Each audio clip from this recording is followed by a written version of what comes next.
할렐루야! 오늘은 마태복음 2장 2절에서 별을 보고 예수님을 찾아 나선 동방박사들의 이야기에서 동방박사와 그 후에 별이 빛나는 밤에라는 제목으로 말씀을 증거하겠습니다. 구독과 좋아요, 핸드폰 가로보기 추천합니다. 감사합니다. 마태복음 2장 2절에서 유대인의 왕으로 나신 이가 어디 계시냐? 우리가 동방에서 그의 별을 보고 그에게 경배하러 왔노라 라고 말씀하고 있습니다. 동방박사들은 별을 발견했다라고 증거하고 있습니다. 어떤 별을 발견했습니까? 먼 길을 쫓아서 그 별을 찾아야 할 만큼 그렇게 아름답고 가치 있는 별을 발견했다는 것입니다. 마크 트웨이는 그의 격언에서 인생에 가장 귀중한 두 날이 있다고 했습니다. 첫 번째 날은 우리가 태어난 우리의 생일입니다. 두 번째로 가장 가치 있는 날은 내가 왜 태어났는지 그 이유를 깨달은 날이라고 했습니다. 하나님께서 우리에게 삶을 주실 때에 뭔가 나에게만 특별한 가치를 주셨으리라 믿습니다. 사도 바울은 에베소서 1장 18절에서 다음처럼 말합니다. 너희 마음의 눈이 밝아져서 하나님께서 우리를 부르심의 소망이 무엇인지 부르시의 소망을 알라고 했습니다. 쉬운 말 성경으로 다시 한번 풀어보면 나는 하나님께서 우리의 마음을 눈을 밝게 하셔서 어떤 소망 때문에 하나님께서 우리를 부르셨는지 이 세상에 나게 하시는지 우리에게 당신의 말씀을 주셨는지 우리에게 하나님을 찾는 믿음을 주시고 성령을 주셨는지 그것을 깨닫게 되는 것이 아름답다는 것입니다. 그것을 사도 바울은 어떻게 이야기했습니까? 위의 것이라고 했습니다. 그림은 미켈란젤로의 천지창조에서 하나님의 손이 아담의 손에 타치하는 장면입니다. 우리의 눈이 무뎌졌다고 하더라도 하나님께서 우리의 눈을 밝혀주시면 우리는 충분히 우리의 지혜가, 우리의 통찰이, 우리의 목적을 보는 삶의 선한 의지가 더 밝아지리라 믿습니다.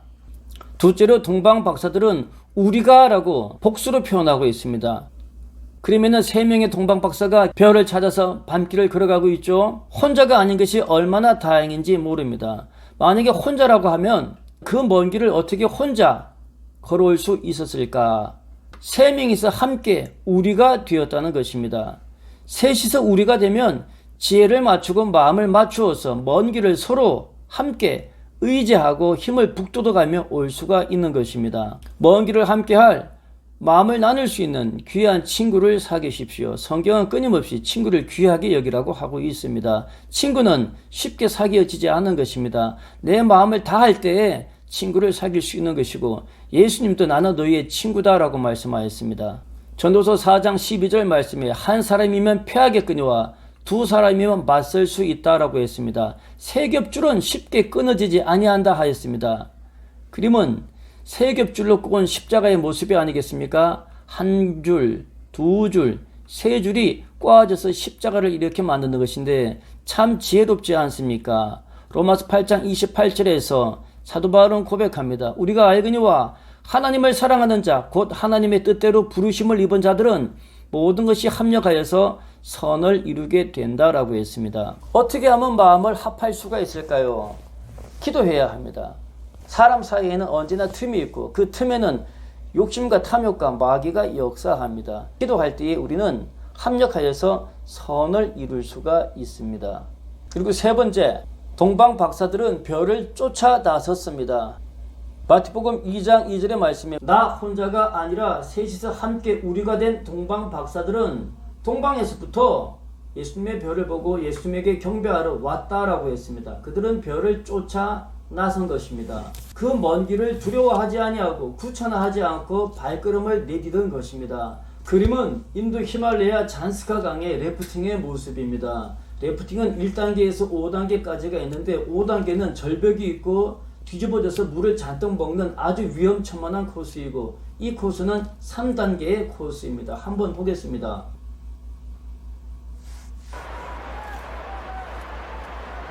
(3단계의) 거친 히말라야의 하얀 강물에 두 대의 래프팅이 뒤집어질 듯 물을 뒤집어 쓰면서 거칠게 달리고 있습니다. 보기만 해도 아찔한 물살에 이들은 선뜻 뛰어든 것입니다. 별이 아름답다고 멀리서 지켜보는 것하고 그 별을 한번 잡아보겠다고 팔을 뻗치고 뛰어드는 것하고는 전혀 다릅니다. 마음에 빛나는 소망이 있으면 그 소망을 달라고 하나님께 간절히 기도하고 구하십시오. 그러면 어느샌가 자기의 삶이 그 별로 한 걸음씩 다가가고 있는 것을 느낄 수 있습니다. 소망이 간절하면 자기도 모르는 사이에 삶은 그 소망을 닮아가기 마련입니다. 깊은 데로 가서 그물을 내려라 라고 말씀하신 예수님처럼 우리는 우리 삶의 깊은 곳에 자기도 모르게 하나님의 인도하심으로 큰 용기를 가지고 성큼성큼 내딛게 됩니다. 그 소망이 우리의 삶을 이끄시기를 축원합니다. 오늘날 가장 아름답게 빛나는 별은 빈센트 반 고흐의 화폭 속에 있다라고 이야기합니다. 이 그림은 빈센트 반 고흐의 별이 빛나는 밤입니다. 이 그림은 특별히 고흐가 가장 암울한 삶을 살 때에 가장 빛나는 작품을 그린 것입니다. 아이러니하죠. 목사의 아들로 태어나서 목회를 하고 싶었지만 그는 성공하진 못했습니다. 그림에는 그가 간절히 소망했던 교회 십자가가 교회의 종탑이 보입니다. 그림 속에는 노란 달이 빛납니다. 그리고 11개의 별들이 빛나고 있습니다. 어쩌면 이 11개의 별은 요셉의 12형제에서 영감받은 것인지도 모르겠습니다. 고흐는 목사의 아들이었고 목사가 되고자 했습니다. 그러나 그는 잠깐의 목표를 실패한 경력이 있기도 합니다. 그의 이력이 작은 교회에도 나타나고 있죠. 이 나무는 삶과 죽음을 잇는 사이프러스 나무라고 합니다. 그리고 밤하늘의 별들은 제각각의 파도치듯이 살아 움직이고 있습니다. 고흐는 900여 점의 그림과 1100점의 습작품을 남겼습니다. 그러나 그가 팔아먹은 그림은 단 한 점밖에 되지 않는다고 합니다. 그는 일평생 아무도 사주지 않는 그림을 그린 불우한 화가, 무능한 화가, 패배한 화가였습니다. 동생 태호가 형 고흐가 그린 모든 그림을 사주었습니다. 아무도 알아주지 않는 그림을 그린 고흐는 동생에게 항상 죄진 마음을 갖고 살았습니다. 고흐는 동생에게 편지를 쓰기를 나 때문에 평생 가난하게 산 내 동생 태호야. 내가 너에게 모든 빚을 다 갚아줄게. 빚을 갚을 수가 없다면 내 영혼이라도 팔아버리겠어 라고 형은 편지를 쓴 것입니다. 고흐는 37살 그의 인생 중에서 1888년이 가장 암울했던 시기입니다. 자기 때문에 평생 가난했던 동생이 마침내 이제는 결혼을 해야겠어요 라는 소리를 듣고 동생에게 짐을 지운다는 아무도 팔아주지 않는 그림을 그린다는 자괴감과 패배와 실망감이 그를 얼마나 짓눌렀는지 모릅니다. 그는 마침내 극심한 스트레스 속에서 자신의 왼쪽 귀를 잘랐습니다. 그림에 나오는 오른쪽 귀는 거울에 비친 모습이죠. 이 그림은 당시 잘리어진 고흐의 귀를 처방한 의사의 처방 전의 그림입니다. 면도칼로 예리하게 귓볼만 남기고 다 자른 것이죠. 얼마나 가슴이 아팠을까? 얼마나 마음이 아프고 얼마나 삶의 두려움과 절망이 심했으면 이러한 극단적인 선택을 했을까요? 귀를 자르고 그는 그 이듬해 파리에 있는 생폴이라고 하는 정신병원에 들어갑니다. 참고로 생폴은 세인트 폴, 성자 바울이라는 뜻입니다. 성자 바울 정신병원으로 들어가는 것이죠.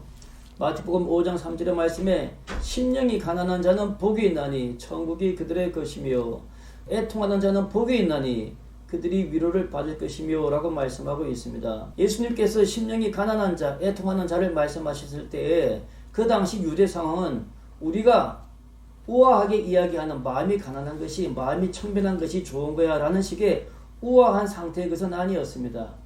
정말로 삶의 위기에 몰려서 아파하고 가난해하고 눈물겨워하는 그 아픔의 극심한 삶, 바로 그 삶은 예수님께서는 심령이 가난한 자, 애통해하는 자, 고처럼 자신의 귀를 스스로 자를 수밖에 없을 만큼 극심한 아픔 속에 몰려있는 자를 예수님이 불쌍히 여긴 것이 팔복의 말씀인 것입니다. 고흐의 집안에는 정신병력의 가족력이 있습니다. 목회 실패한 이유 중에 하나도 아마 그 정신병력이 결벽증으로 발동하지 않았나 이렇게 생각하기도 해봅니다.